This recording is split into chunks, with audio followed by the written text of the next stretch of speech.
Yes, friend! Grabe yung oras, ang bilis ng takbo. Sing bilis ng pagsagot mo dyan sa mangliligaw mo.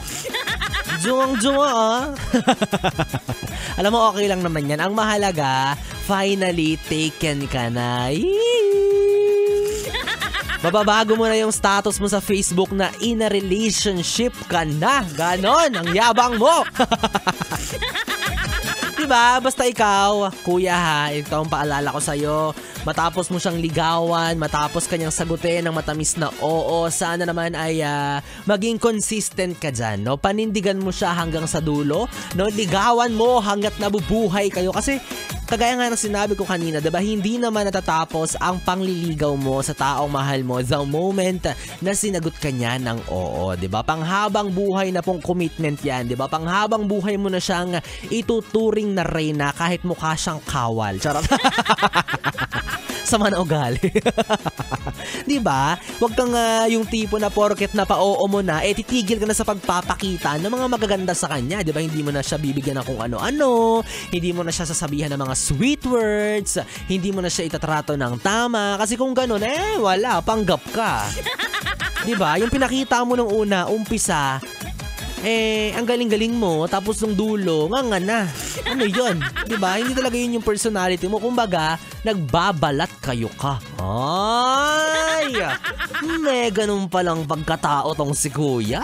Ang galing-galing nung umpisa. Tapos nung huli na, pinapabayaan na yung jowa niya. Ay! Hindi mo deserve ang magjowa. Dapat akin na lang yung jowa mo. Nang angkin pa ng jowa ng iba. Diba? Kasi ano yan, parang job interview, diba? Sa una, nung ini-interview ka ng HR ninyo, buhat na buhat mo yung sarili mo. Tapos ngayon, ikaw na yung pabuhat sa kumpanya. O, diba? Ganun kabilis nagbago ang lahat. Ganon din yung ugali mo. Diba nung una, sasabihin mo, mahal na mahal kita, Rog ko. Akin ka lang, iyong iyo lang din ako. Tapos nung huli na, ano na, may iba ka ng kaanuhan. May iba ka ng sinasabihan ng, iyong iyo lang ako, Rog ko. Inuulit mo na sa iba yung sinabi mo sa kanya. Ikaw wag ganon. Kaya ikaw ate, kilalanin mo siya ng mabuti, 'di ba? Bago mo ibigay ang 2 donut mo na ubod ng tamis. 2 donut, 'di ba? 'Di ba binibigay naman talaga ng babae yan sa lalaki, yung 2 oo. Kasi 'di ba yung donut bilog? Tapos oo, katumbas yun O, 'di ba? In-explain ko kasi ang slow mo. Charot. Oo, te, wag ka rin padalos-dalos.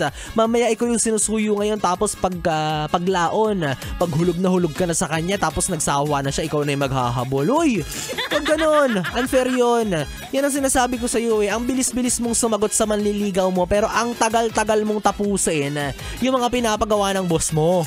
Ha? Inuuna mo yung kaharutan mo kesa sa trabaho mo. Ang bilis-bilis mong pumasok sa relasyon, pero lagi ang late kapag nag-time in sa trabaho. Ano yan? Behavior yan. Yung pagjojowa, hindi mo kayayaman yan. Naging bitter bigla si B-Boy. Ay, as usual naman pala, bitter ako. Ay nako, mga yes friend, basta ako, no? Kung usapang panliligaw, hindi man maganda yung boses ko para haranahin ka, at least confident naman akong mamahalin talaga kita. Yan. Rar, arf, arf. Ang wild. Well, anyways, yes friend, ang bilis ng oras, no? Kailangan ko na magpaalam sa inyo, pero bago ang lahat, gusto ko lang pasalamatan ng ating mga yes friend hanggang sa ngayon ay nanatili sa pakikinig kay B-Boy Bibo dito sa 101.1 Yes FM. At syempre, big shout out din sa mga yes friend natin, no, na nandito ngayon sa booth ng Yes FM, si Ate Rhea Go at si Julian Ferrer, na talaga namang laging suking-suki, laging nandito sa aming himpilan.